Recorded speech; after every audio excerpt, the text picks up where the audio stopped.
Peter Wijndra dan Coach Sintayong merupakan dua pelatih yang awalnya sempat diragukan kapasitasnya untuk bisa berkarir di sepak bola Indonesia. Sebelum lebih jauh, aku pernah pesan-pesan untuk ingatkan teman-teman, ketika teman-teman tonton video ini, jangan lupa tekan tombol like-nya. Jika kita bicara kemajuan sebuah klub ataupun tim nasional, salah satu faktor yang akan kita sorot, siapa pelatihnya. Ya, Peter Wijndra bersama Borneo FC bisa aku katakan memberi warna baru terhadap permainan yang mereka tampilkan di kompetisi domestik Indonesia. Permutasian yang sangat amat smooth yang dilakukan pemain-pemain di atas lapangan.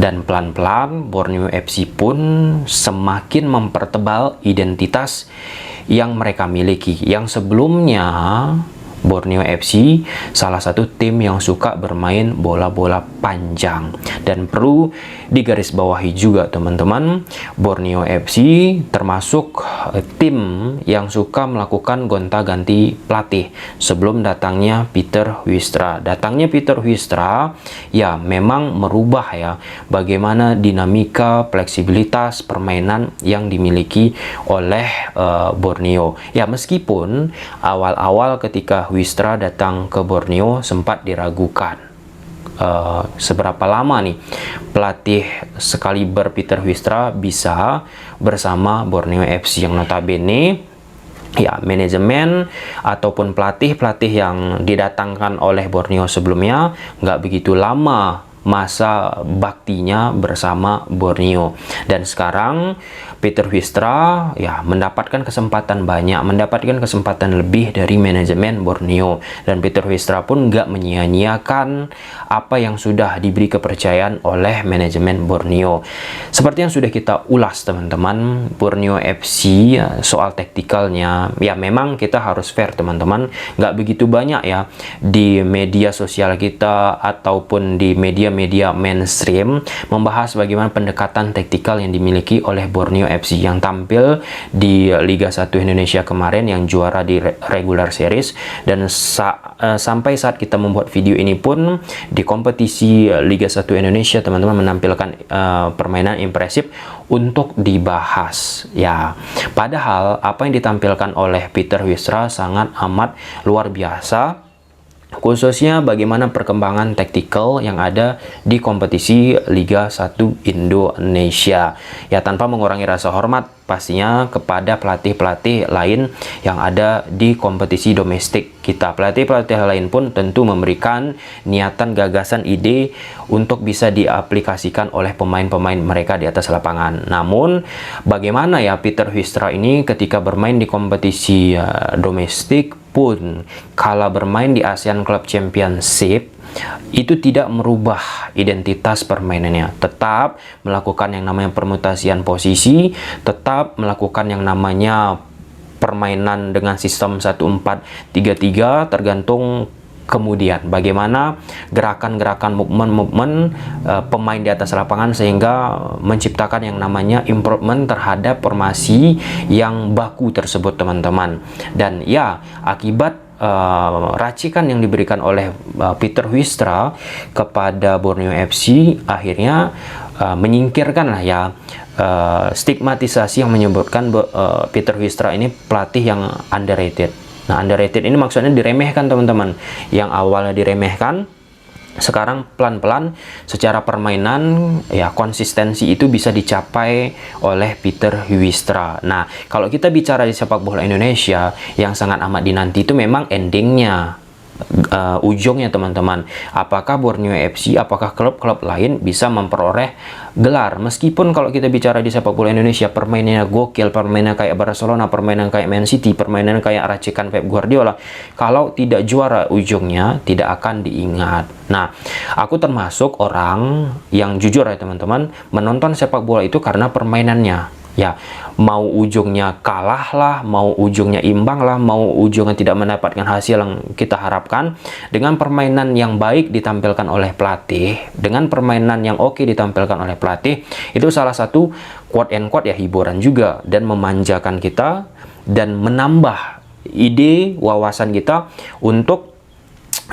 berpikir apa nih yang dimau oleh pelatihnya. Dan aku pun bukan mengatakan kalau pelatih-pelatih yang bermain pragmatis itu tidak oke. Aku juga banyak menonton pelatih-pelatih yang memiliki identitas pragmatis seperti Mourinho dan pelatih-pelatih lainnya, teman-teman. Di Liga Indonesia nggak semua juga tentunya pelatih-pelatih menerapkan permainan yang terbuka, permainan yang total football, istilah tiki taka, teman-teman. Ada juga cenderung bermain dengan parkir bus, lebih banyak menunggu. Nah, diskursus soal permainan parkir bus ini pun sebenarnya menarik.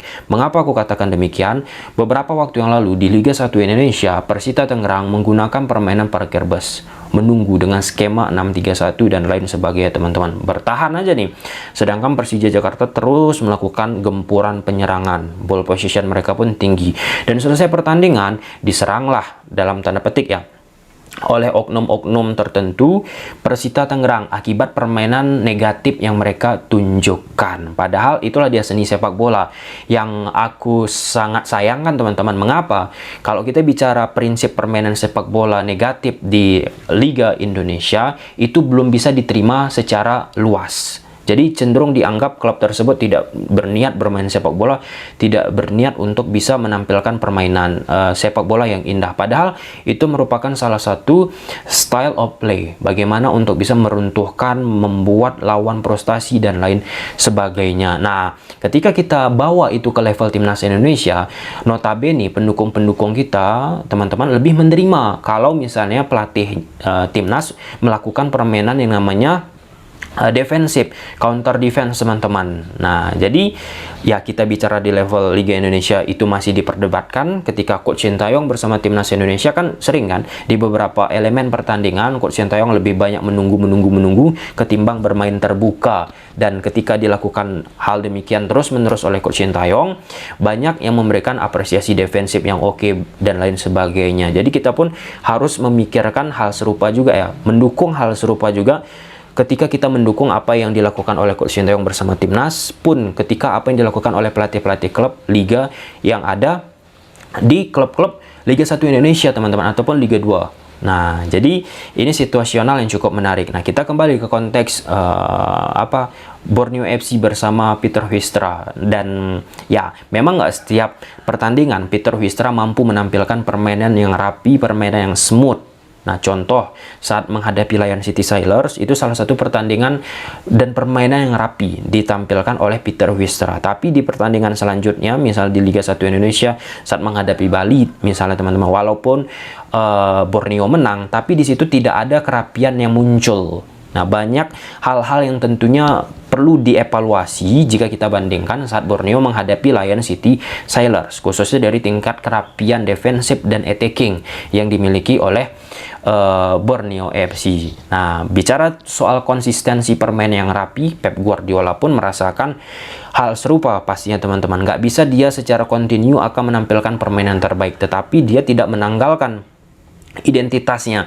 Dia berupaya untuk menjaga identitasnya. Nah, Borneo FC dari musim kemarin sampai saat aku memposting video ini itu coba ya dipegang erat oleh Peter Wijstra untuk menjaga, mempertahankan style of play-nya sehingga menampilkan sebuah rumusan yang jelas bagaimana permainan yang dimiliki oleh Borneo FC. Dan Borneo FC ini bukan tipikal diisi oleh pemain-pemain berkualitas sehingga membuat Peter Wijstra pun tentu sangat amat semakin dimanjakan, dalam tanda petik ya, dimanjakan itu banyak pilihan, banyak bisa memberikan variasi-variasi permainan karena skuad yang tebal tadi. Nah, kita geser nih ke posisi Coach Sintayong. Coach Sintayong pun awal-awalnya diragukan. Nah, underrated, diremehkan.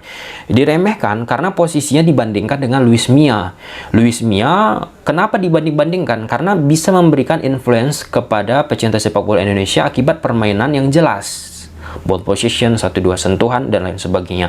Awal mula Coach Sintayong di timnas, ya ketika diremehkan, ini bakal nggak lama nih Coach Sintayong. Jauh banget permainannya, long ball dengan skema 4-4-2.